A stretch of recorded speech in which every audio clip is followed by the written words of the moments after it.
2006, 15-year-old Debbie, a straight-A student from a suburban middle-class family in Phoenix, Arizona, got a call from her friend Bianca. Bianca just happened to be driving through the neighborhood, she said, and so she wanted to stop by and say hi. So Debbie, telling her mom she would be right back, stepped outside in her SpongeBob SquarePants pajamas. Now, as she approached her friend, Debbie probably didn't think that two older men had accompanied her. She probably didn't think that as she went to give her friend a hug, that these two men would grab her and force her inside the car. She probably didn't think that they were going to tie her up, hold her at gunpoint, and threaten her life if she didn't comply. She probably didn't think that she was going to be driven to an apartment just 25 miles away from her home where she was going to be drugged and then gangbanged by multiple middle-aged men. Debbie probably didn't think that for the next 40 days before she was found barely alive in a drawer by Phoenix detectives, that she was going to be forced to sleep in a dog crate, be subject to merciless beatings and rapes at the hands of her captors, or be pimped out for thousands of dollars a night to men who purchase her services from her pimps. This high school sophomore never could have fathomed any of this when she stepped outside to say hello to her friend. Yet that's exactly what happened. When ABC Primetime reported this story in 2006, they shocked our nation with the realization that child sex trafficking doesn't just happen in developing countries in Latin America, Asia, or Eastern Europe. It's happening right here, in the United States as well. It could be happening in your neighborhood, on your street. Debbie could have very easily been you. Thus, it's imperative that the United States develops a comprehensive strategy to stamp out this problem once and for all, and to punish the perpetrators of these heinous crimes. You should be shocked by the numbers. In 2006, both the FBI and Shared Hope International, an organization to stop child sex trafficking, found that over 100,000 young women and children are trafficked in the United States today. That's more than 14 times the undergraduate population of Vanderbilt. Furthermore, these children are between the ages of 9 and 19, but the average age is 11. Now, to me, that's just shocking and horrifying, because that could be my younger sister. It could be your younger brother, your niece or nephew, your little cousin. And if something isn't done to stop this problem immediately, that could be your future son or your future daughter. Thus, and furthermore, in a 2006 report to Congress known as Trafficking in Persons, the U.S. and International Response, Francis T. Mico found that pimps prefer to recruit younger girls, some as young as 7. Because there's a belief among Johns or customers that these girls are less likely to have been infected with HIV or AIDS at this point. Now, the physical and psychological abuse that these children suffer is unbearable and truly unfathomable. They are stripped of any and all dignity associated with a human life because they don't have a life anymore. They're someone else's slaves. Now, according to their study, the commercial sexual exploitation of children in the United States, Canada, and Mexico, Dr. Richard Weiner and Dr. Neil Estes of the University of Pennsylvania made some horrifying discoveries.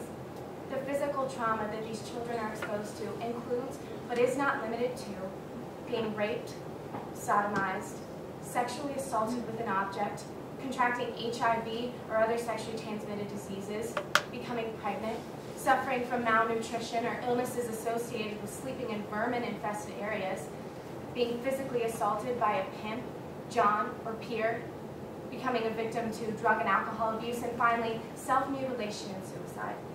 Now, Shared Hope International's report, the domestic report on minor sex trafficking, examined the mental health problems a victim can suffer. And again, these include, but are not limited to, depression, anxiety and stress disorders, post-traumatic stress disorder, panic attacks, eating disorders, and bipolar disorders.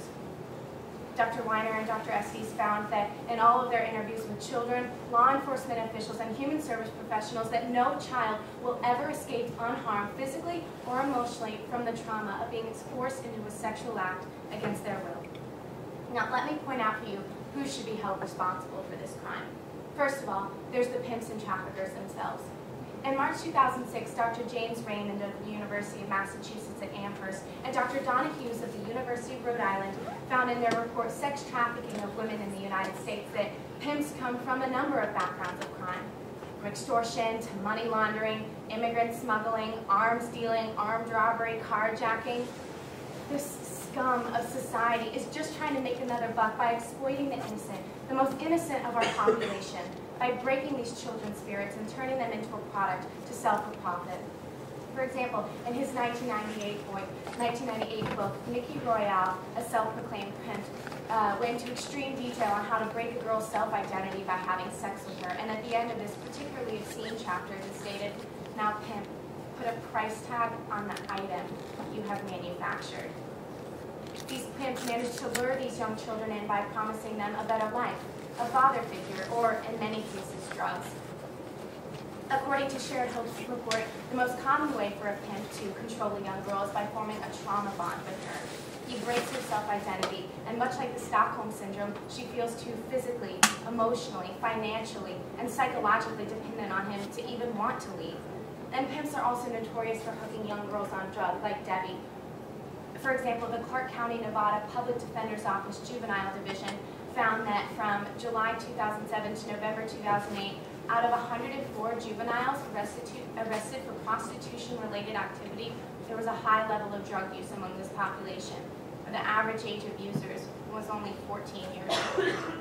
Now, 90% of those girls were using marijuana. 67% of them were abusing ecstasy. 33% were abusing cocaine. And 27% were abusing crystal meth. However, child sex trafficking is an issue of supply and demand. Of course, the pimps traffic these children out, but it's the demand of children's bodies for sex is where this real problem lies. Johns are customers. The men who pay for the service of these children are the ones to blame. They are the ones perpetuating the problem. Their perverse lust for children and teenagers is what causes this vicious cycle to continue. If sick people didn't pay to have sex with children, then child sex trafficking wouldn't be a problem. And it's not like these perverts don't know what they're doing is wrong. In fact, according to Daniel Homerich, the executive director of Meet Justice, an organization in Atlanta to stop child sex trafficking, has found that on average, Johns are usually white men between the ages of 35 and 51 with a college education. These members of our community who are supposed to be respected are hiding behind this cloak of lies, and they don't care about whose life they demolish along their way. But furthermore, the laws are also to blame. Federal statutes 24, 21 through 23 under Title 18 prohibit sex tourism and the interstate and international sex trafficking of adults and children within the United States as well as within a state. However, these laws are not packing the punch that they need to, because prosecutors are still applying more familiar laws, like the sexual abuse of a child, which carries lesser penalties. So these criminals are nowhere near receiving the punishment that they truly deserve. Thus, I propose that we change the legislation to make harsher punishments for these crimes. There has to be a major cultural shift in the mindset of Americans to convince them that this is not okay. If you have sex with a child, or if you sell that child for sex, you will be punished. I propose that all perpetrators be apprehended with a 20-year minimum sentence, and all maximums must be increased to life sentences. We have to convey that punishment, swift and sure, will ensue if you take advantage of a child. Now, secondly, establishing a governmental task force dedicated exclusively to stopping child sex trafficking is of the utmost importance in stopping this problem. Headed by the Department of Justice, this division will coordinate a unified attack on this problem, connecting nonprofit organizations, law enforcement agencies, hospitals, and anyone else associated with trying to stop this problem, thereby implementing an umbrella underneath which all of these organizations can connect and create a unified attack on this issue. Now, a national awareness campaign must also supplement this departmental division, because we have to inform everyday Americans of what's going on with this issue. The funding for this will be supplemented by a 5% tax on the pornography industry, a $12 billion a year industry. So that's $600 million to stop the abuse of innocent children. No matter what the cost of this departmental division or this advertising campaign, we have to make sure that all Americans are aware of this problem. No American would object to the stopping of the sexual and physical abuse of our children, of our future.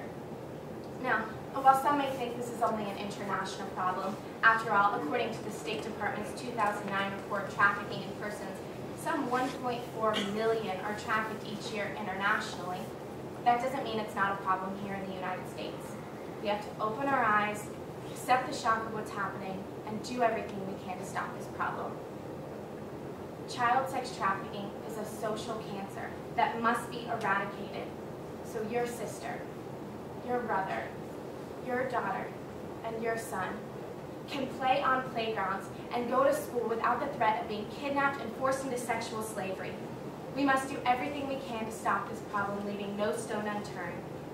With all the intelligence and force of our country, we must punish the adults who take away our children's innocence and raise awareness among the rest of the country to do everything we can to stop them.